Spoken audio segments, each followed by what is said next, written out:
एक जगह वर्णन आता है कि किशोरी जी की जो दाई, मतलब जिन्होंने किशोरी जी को जन्म के समय कीर्ति मैया के पास रहकर के, दाई मैया होती है जिन्होंने जन्म दिया, वो दाई मैया कौन थी? वो दाई मैया ये इतनी सुंदर थी कि उनको देख करके सब बरसाने के लोग चकित रह गए। हमारे वृंदावन साहित्य में वर्णन करते हैं कि किशोरी जी को जन्म देने के लिए दाई का रूप धारण करके स्वयं पार्वती जी आई थी, और पार्वती जी ने आकर के कीर्ति मैया का जो प्रसव काल का समय होता है और जब बालिका जन्म लेती है उस समय की जो भी क्रिया होती है वो सब हमारी श्री पार्वती जी ने पूर्ण की है। वही दाई मैया बनकर के आई, रूप बदल करके आई, थोड़ा नाम बदल के आई, लेकिन किस रूप में? इनके ये दाई मैया ही आई। महादेव के मन में आयो कि आप तो दर्शन करके आ गई, अब हमारी बारी है दर्शन करवे की। आहा,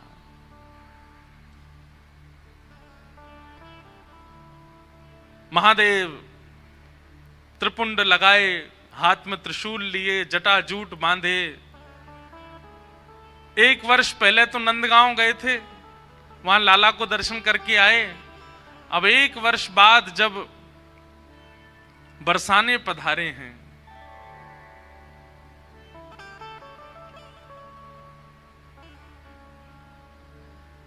द्वार पर जोगी आया है।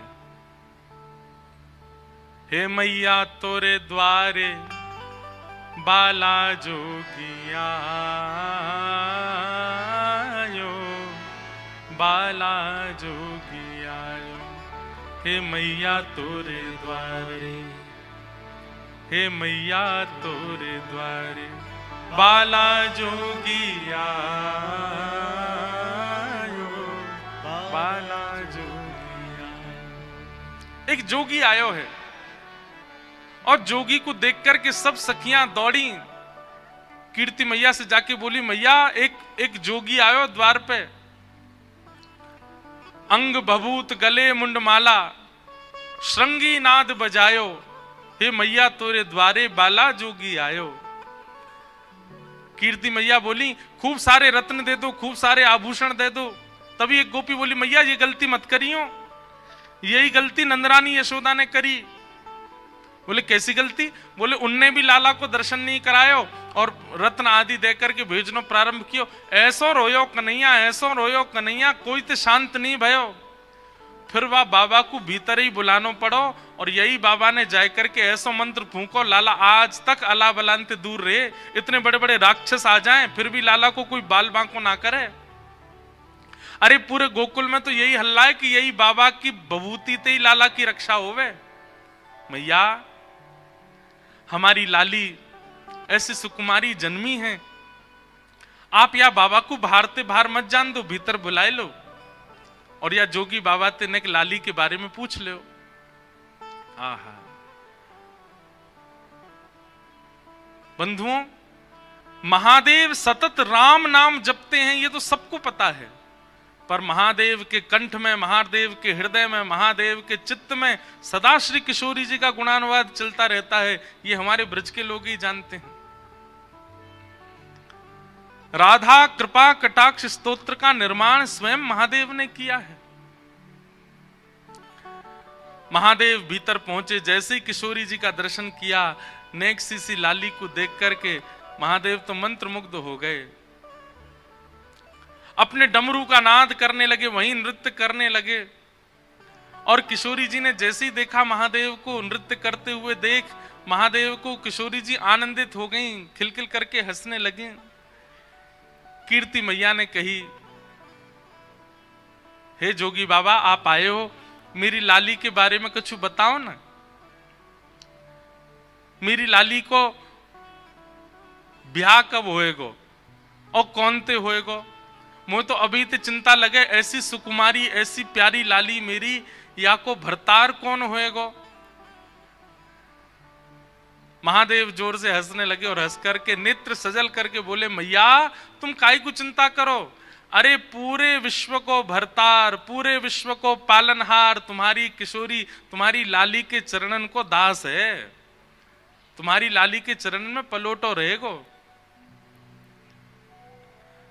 हमारे माई श्यामाजू को राज, हमारे माई श्यामाजू को राज, जाके अधीन सदा ही सांवरो, जाके अधीन सदा ही सांवरो, जाके अधीन सदा ही सांवरो, जाके अधीन सदा ही सांवरो। या ब्रज को सिरताज,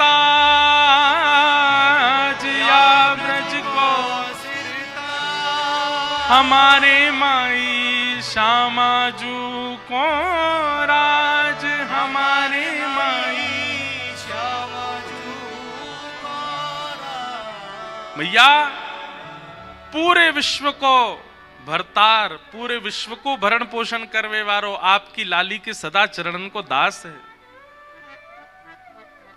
आहा, कृष्ण जिसकी आराधना करते हैं, परब्रह्म जिसकी आराधना करते हैं, उनका नाम है राधा। मैया तुमको चिंता करने की आवश्यकता ना है, तुम्हारी लाली तो और मैया मैं तुम्हें ज्यादा बात बताऊंगा तो फिर तुम समझोगी नहीं। या लाली को तो नित्य विवाह है चुको है, या को विवाह करने की आवश्यकता नहीं पड़ेगी, या को तो नित्य विवाह है चुको है। ये तो जीवात्मान पर कृपा करवे के लिए और बड़े प्रेम के समुद्र को प्रस्तुत करवे के काजे जन्म भयो। लाली को तो ब्याह है चुको, ये तो नित्य विवाहिता है। कीर्ति मैया बोली बाबा मोह तो तेरी बात पल्ले नहीं पड़ रही, का कह रहा हो मेरी लाली नित्य विवाहिता है। बोले बाबा, बोले मैया तुम नहीं समझोगी, तुम नहीं जानोगी। खूब सुंदर सुंदर यश गाया किशोरी जी का।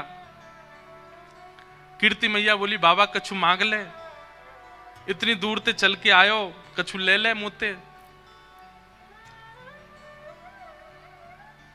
महादेव बोले बोले मैया देनो है तो एक वस्तु दे दो। बोले कहा, अपनी या लाली की उतरन दे दो, या कि कोई पोशाक जो याने पहनी हो वो मुकु दे दो, कोई उतरन दे दो। बोले उतरन को कहा करेगो बाबा, तू तो इतना बड़ो लंबो चौड़ो, मेरी लाली नेक्सी सिवा की उतरन है कहां पहने को। बोले मैं ना पहनूंगो, मेरी जटा पहनेगी। और नीली झंगुली, छोटे छोटे बालक पहनते हैं, थोड़ी ने नीचे से खुली हो, ऐसी झंगुली, नीली झंगुली किशोरी जी की जो उतरन है वो महादेव को प्रदान करी। महादेव ने तुरंत लेकर के अपनी जटांत बांध ली और जटा में बांध करके बस प्रणाम करके आनंदित है गए। बोले मैया बस अब बस यही कृपा करियो, आपकी लाली के श्री चरण सदा मेरे चित्त में विराजे रहें, सदा मेरे चित्त को आनंदित करते रहे। ऐसे महादेव किशोरी जी को दर्शन करवे के काजे आए। सब आनंद में भर रहे हैं। किशोरी जी के बाल्यकाल के कुछ सुंदर लीलाएं, उनके पद हैं। जैसे दूध पान करती हैं कीर्ति मैया का, तब किशोरी जी का रूप कैसा भाव दिखता है। आहा,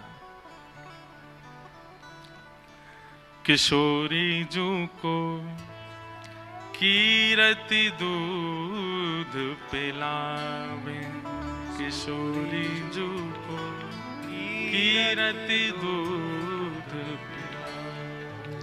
गोद मोद ले वदन बिलोकत, गोद मोद ले वदन बिलोकत, लखि तन मन हर्षावे, लखि तन मन हर्षावे। किशोरी जू को कीरति दूध पिलावे, किशोरी जू को कीरत दूध पिलावे। गोद मोद ले वदन विलोकत, अपनी गोद में किशोरी जी को लेकर के कीर्ति मैया खुद ही मोहित हो जाती हैं लाडली जी के मुखमंडल पर। गोद मोदले वदन विलोकत, उनके श्री अंग को देख करके वदन विलोकत लखित तन मन हर्षावे।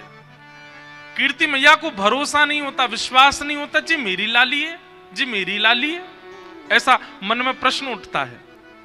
और हृदय लगाए चूम मुख नेह युत, हृदय लगाए तन मन में मगनावे, तन मन में मगनावे। किशोरी जू को कीरति दूध पिलावे, किशोरी जो को कीरत दूध पिलावे। सरस माधुरी निज स्वामिनी को, सरस माधुरी निज स्वामिनी को। निरख निरख बलि जाए, निरख निरख बलि जावे। हाँ निरख निरख बलि जाए, निरख निरख बलि जावे। किशोरी जो को कीरति दूध पिलावे, किशोरी जो को कीरत दूध पिलावे। ऐसी लीला किशोरी जी की चल रही है। धीरे धीरे अब किशोरी जी बड़ी भई, और जैसे ही श्री लाडली जी ने एक बड़ी भई हैं, जैसे ठाकुर जी के मुख से सबसे पहला शब्द निकला गैया, हमारे श्याम सुंदर ने सबसे पहला शब्द अपने मुख से कहा है गैया। यशोदा मैया गोद में लेके कहें लाला बोल मैया, ठाकुर जी नहीं बोलते। बाबा गोद में लेके बोले बाबा, लाला बोल बाबा, ठाकुर जी नहीं बोलते। बलभद्र जी अपनी गोद में लेके कहते हैं लाला मेरा नाम बोल दे भैया, ठाकुर जी नहीं बोलते। इतने में गौशाला की गैया दिख जाती है तो ठाकुर जी छोटी सी उंगली करके कहते हैं गैया। और जैसे ही गैया बोले, यशोदा मैया बोली लाला फिरते बोलियो, फिरते बोलियो, तो ठाकुर जी गैया नहीं बोले, फिर बोले मैया। नंद बाबा दौड़े दौड़े लाला तेने मैया कही, एक बार और बोल दे मैया, तो मैया नहीं फिर बोले बाबा। बलराम जी को अपनी गोद में लेकर के चले गए, बोले अब बोल दे भैया, तो बोले भैया। ऐसे सबसे पहला शब्द ठाकुर जी ने अपने मुख से कहा गैया। ऐसे ही हमारी किशोरी जी ने सबसे पहला शब्द अपने मुख से जो प्रकट किया वो गोपाल, गोपाल। अब छोटे तुतलाते हुए बालक जैसे बोलते हैं, वैसे किशोरी जी के मुख से अब स्वर ही निकला होगा, शब्द तो नहीं निकले, लेकिन सबसे पहला शब्द ठाकुर जी का नाम प्रकट हुआ। कीर्ति मैया गोद में लेकर के झुलाती हैं, उनको मैया बोलती हैं, वृषभानु जी को बाबा बोलती हैं। धीमे धीमे किशोरी जी बड़ी हो रही हैं, घुटमुन चलना सीख गई हैं। सब बरसाने में सखियों की भीड़ लगती है किशोरी जी को देखने के लिए। ऐसी सुंदर लीला चलती है। जैसे हमारे ठाकुर जी को मक्खन बहुत प्रिय है, ऐसी किशोरी जी को दही बहुत प्रिय है। अब पदों में ही हैं सारी लीलाएं, इसलिए एक पद है। आहा, एक दिन रात्रि में थोड़ा थोड़ा बोलना सीख गई हैं किशोरी जी, और कीर्ति मैया के बगल में सोई हैं। अर्धरात्रि में उठ गई और उठ करके मैया के बगल में बैठी बैठी किशोरी जी रोने लगी। इतना प्रेम करते हैं सब किशोरी जी से कि उनके मुख से रुदन का स्वर निकलते ही पूरा महल इकट्ठा हो जाता है कि किशोरी जी रोने ना पाए, इतना प्रेम करते हैं। अब किशोरी जी जैसे उठ के रोने लगी, कीर्ति मैया उठ के बैठ गई, वृषभानु जी उठ करके बैठ गए। सब बोले लाली कहाँ भयो, तू काई को रो रही है? अरे या लाली को कोई पीड़ा तो ना हैगी? अरे कहीं भूखी तो ना रहेगी? कहाँ है गो? कीर्ति मैया ने अपनी गोद में ले ली और पूछ रही हैं बार बार, लाली कहाँ है गो, तू कायकुर हो रही है? तो छोटी सी किशोरी जी अपनी तोतली वाणी में कह रही हैं, गाड़ो दही दे मैया मोहे, गाड़ो दही दे मैया मोहे। आपको समझ आ रही गाढ़ा किसको कहते हैं? एक तो दही होता है बिल्कुल पानी जैसा, दूध जैसा, और गाढ़ा दही होता है बिल्कुल कठोर तो नहीं पर कटेमा दही, मतलब उसके आप शेप बना सकते हो, उसको गाढ़ा दही कहते हैं। किशोरी जी को वो बहुत प्रिय है। एक मटका में जमाया गया हो, उसमें बढ़िया सुंदर मिश्री की खांड डाली हो, ऊपर से केसर पधराई हो, दही जमाते समय ही उसमें खांड डाल, मतलब दूध में ही खांड डाल करके मीठा दूध, उसकी दही जमाओ, उस पर ऊपर केसर लगा दो, मिट्टी के बर्तन में जमाओ, और जब वो जम करके निकले तो गाढ़ी गाढ़ी हो जाएगी। वो किशोरी जी को बहुत प्रिय है। किशोरी जी उसमें सुंदर सुंदर आकृति बना बना करके पाती हैं।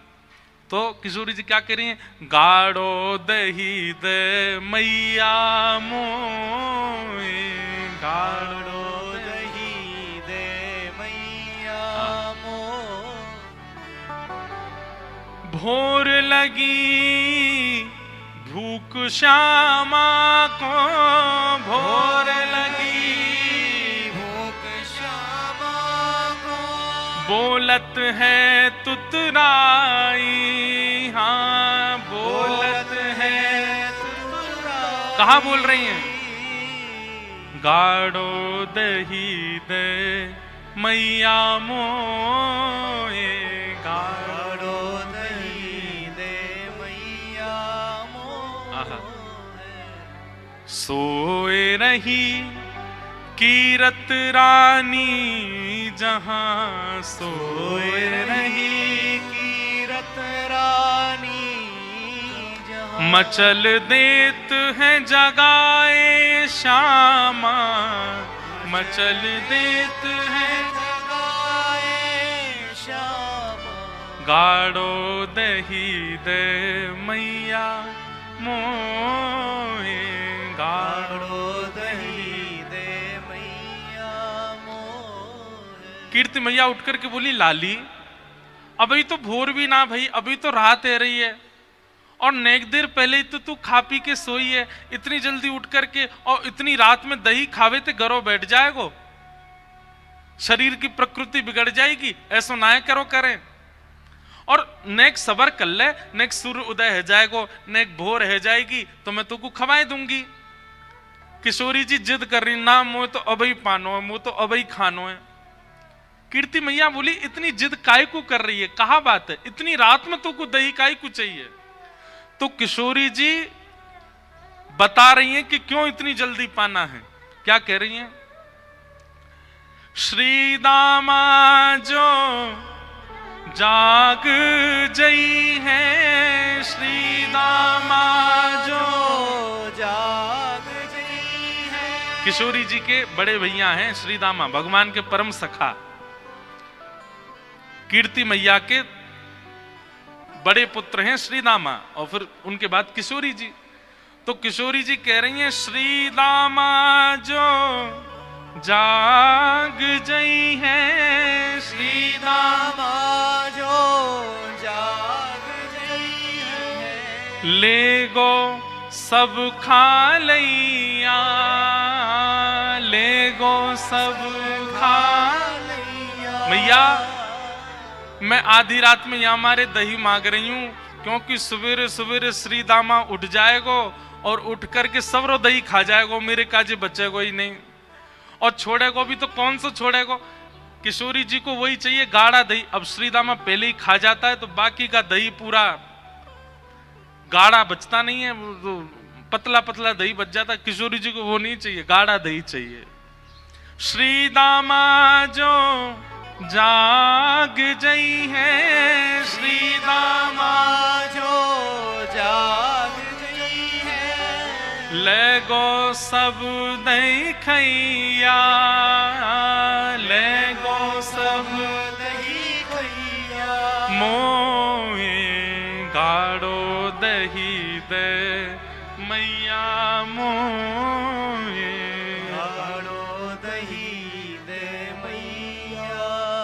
और किशोरी जी केवल बोल नहीं रही हैं, केवल दही नहीं मांग रही हैं, वर्णन करते हैं हमारे ब्रज के रसिक जन। अश्रुपूरत नैन चूमती, अश्रुपूरत नैन चूमती, ललिकी लेत बलैया, ललिकी लेत बलैया। किशोरी जी के नेत्रों से अश्रु गिर रहे हैं और कह रही है मुंह को गाढ़ो दही चाहिए। ऐसी कौतुक देख करके कीर्ति मैया उनकी बलैया ले रही है, बार बार हृदय से लगा रही है। आहा, गाढ़ो दही दे मैया मोए, गाढ़ो दही दे मैया। कीर्ति मैया के अच्छा लाली तू बैठ, तू डट जाने, मैं अभी लेकर के आऊं। जैसे ही कीर्ति मैया गई हैं, किशोरी जी से नेको सबर नहीं भयो, इतने में किशोरी जी भी अपने पलंग से उतर गईं और छम छम छम छम खेलती श्यामा, छम छम छम छम खेलत श्यामा। धरत चरण उठैया, धरत चरण उठैया। छोटे छोटे नूपुर पहने किशोरी जी के चरणन में और छम छम करती वही किशोरी जी पीछे पीछे भाग रही हैं। आहा, जाकर के रसोई घर में ही बैठ गई, बोले यहीं दे दो। बोले क्यों? बोले तुम मैया हो, कहीं तुम वहां कक्ष में आती आती बीच में श्रीदामा को नहीं बांटे आओ, या मुंह पहले ही दे दो यहाँ पे। रस पगी मठरी दही हाथ में, रस पगी मठरी दही हाथ में। दही से भरी हुई सुंदर मटकी किशोरी जी के आगे धर दी है और दही जो पान करैया, दही जो पान करैया। बड़ भागी वृष भानु कीर्ति, बड़ भागी वृषभानु कीर्ति। निरख निरख सुख पैया, निरख निरख सुख पैया। मोहे गाढ़ो दही दे मैया, मोहे गाढ़ो दही दे मैया। ऐसी किशोरी जी की बाल लीलाएं हैं। ठाकुर जी की तो बाल लीला खूब गाई हैं, पर किशोरी जी की बाल लीला पहली बार सुना रहे हैं। और अच्छा, कहीं कहीं बहुत हद तक मिलती हैं ठाकुर जी और किशोरी जी की लीलाएं। जैसे गर्गाचार्य जी वहां नामकरण करने के लिए आए, वैसे गर्गाचार्य जी यहां भी नामकरण करने आए। और जैसे ठाकुर जी को वहां देख करके अचंभित हो गए और दिखने लगा ये तो साक्षात परब्रह्म है, ऐसे यहां पर किशोरी जी को देख करके गर्गाचार्य जी अचंभित हो गए और अचंभित मुख से नाम रखा राधा। किशोरी जी का नाम राधा रखा।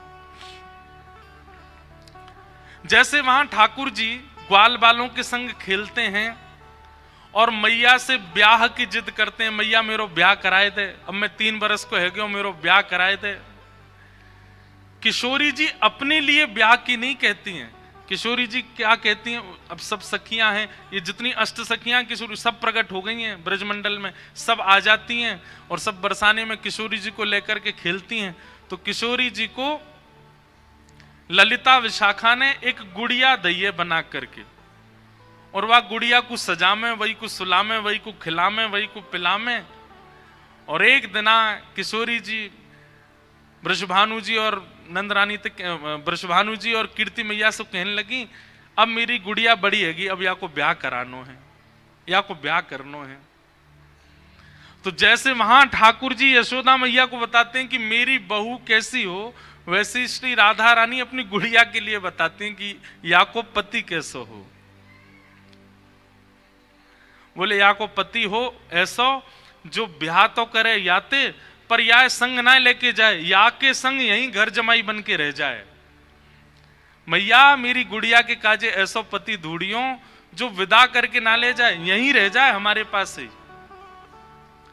और कहा करेगो? बोले और वृषभानु जी के साथ में खेती करवे जायो करे, वहां पर हल चलायो करे, गैयान को चरावे जायो करे, गोबर थापनो आयो करे, दूध धोनो आयो करे।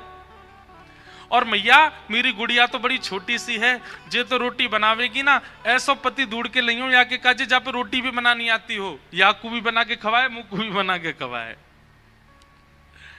ऐसी श्री राधा रानी कीर्ति मैया को बताती हैं। बोले और मैया मैं तो वाह की सास लगूंगी ना, ये गुड़िया मेरी लाली है और वो मेरो जमाई होएगो, तो मुझे बैठा करके मेरे पाम पूजो करे, मेरे पाम दवायो करे, मेरी हाजी हजूरी करो करे, ऐसो या के काजी खसम ढूंढ के लाओ। ऐसी ऐसी किशोरी जी की छोटी छोटी बाल लीलाएं हैं, उन सबसे आनंदित होते हैं। अब किशोरी जी करीब 4-5 वर्ष की हो गई और बाल्यकाल से लेकर के अभी तक कई बार नंदरानी आई हैं, कई बार कीर्ति मैया गई हैं, कई बार वृषभानु जी और नंद बाबा को मिलन भयो है, लेकिन ठाकुर जी को और किशोरी जी को ऐसा परस्पर मिलन अभी तक नहीं हुआ। बाल्यकाल के बाद छोटे से थे 6-7 दिन के और ठाकुर जी 1 वर्ष के, तभी मिले। वाके बाद अब एक योग बनो। आज किशोरी जी अपनी सखीन के साथ भ्रमण करवे के काजे गई हैं। अब थोड़ी बड़ी है गई हैं तो कीर्ति मैया अनुमति दे दें, लाली ने बाहर चलो जाए करे, कोई ऐसी दिक्कत ना। सब सखीन से कहें ध्यान रखियो, भोरी है, या कि सब आभूषण और सब सामग्री को गिन के ले जाइयो। किशोरी जी आज यमुना तट देखने की जिद करती हैं और सब सखीन के साथ यमुना तट गई हैं।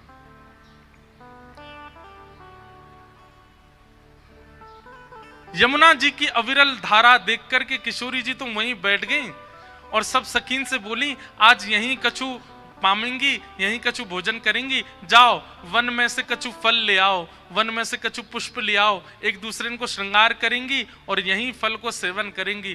तो एक एक करके सब सखियां चली गई हैं और सब ढूंढ रही हैं, कहीं से फल तोड़ के, कहीं से पुष्प आदि तोड़ करके चयन करके लाने के लिए सब सखियां चली गई हैं।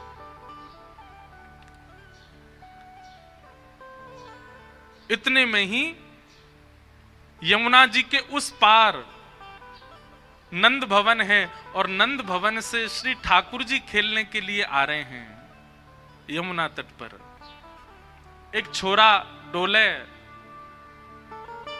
और वह छोरा को नाम तो मैं ना ही लूंगी, ऐसो सुनो वह को नाम गावे तो प्रकट है जाए। ठाकुर जी बोले अच्छा कोई और पता? हाँ, नंद जी को लाला है, वो नंद जी को छोरा, बा के पिताजी को नाम नंद है। वाके काजे हमारे पूरे बरसाने में ऐसा हल्ला है कि वो चोरी करे, माखन की दही की चोरी करे। अब भैया पहले तो चोरी छोटी छोटी वस्तुन की होवे, धीरे धीरे फिर चोर निपुण है जाए तो बड़ी बड़ी वस्तुन ने चोरी करे।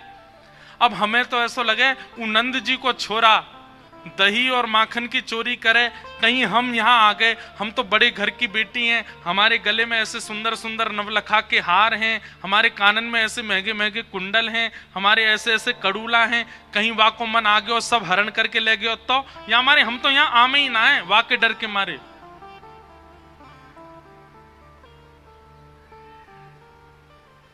इतने में ही ठाकुर जी नीची नजर करके सुनने बोले अच्छा। किशोरी जी बोली अच्छा तुमने देखो वो नंद जी को छोरा, तुम जानो भाई?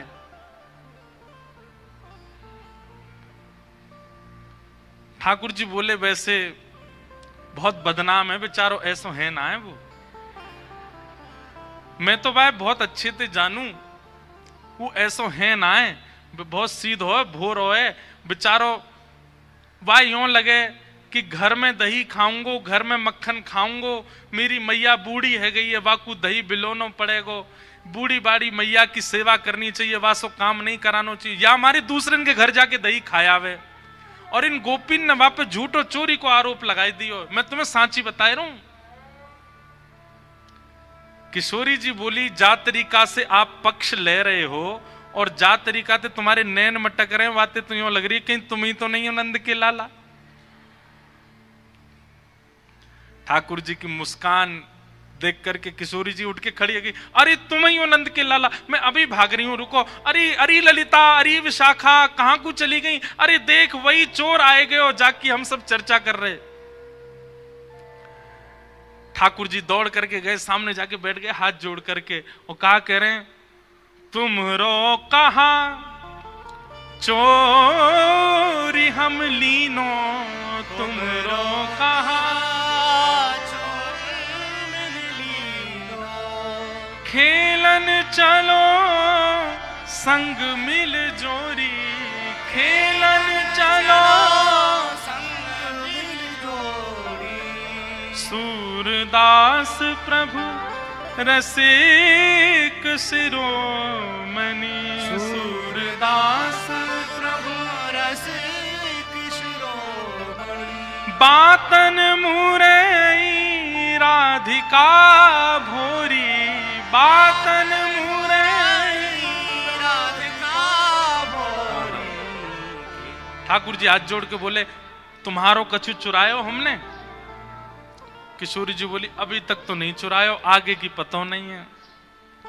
ठाकुर जी बोले, ये सब बात बना में, और तुमको देखो बातन में आए के विश्वास नहीं करना चाहिए। नेक मुझे समय दो, और समय कैसे दो? नेक देर मेरे संग खेलवे चलो, मैं तुम्हें खिला के लाऊंगा, और तुम मेरे संग खेल के आई हो, और शाम तक देखियो, अगर तुम्हारो कछु चोरी है जाए तो भैया तुम बड़े बाप की छोरी हो, तुम्हारे घर में कोई कमी तो होएगी ना।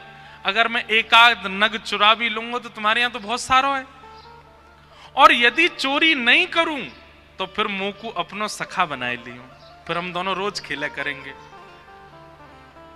ठाकुर जी, सूरदास जी कह रहे हैं, सूरदास प्रभु रसिक शिरोमणि, बातन मुरई राधिका गोरी। अपनी चिकनी चुपड़ी बातों से किशोरी जी को अपनी ओर खींच लिया ठाकुर जी ने, और फिर इमोशनल ब्लैकमेल कर रहे हैं। कहा,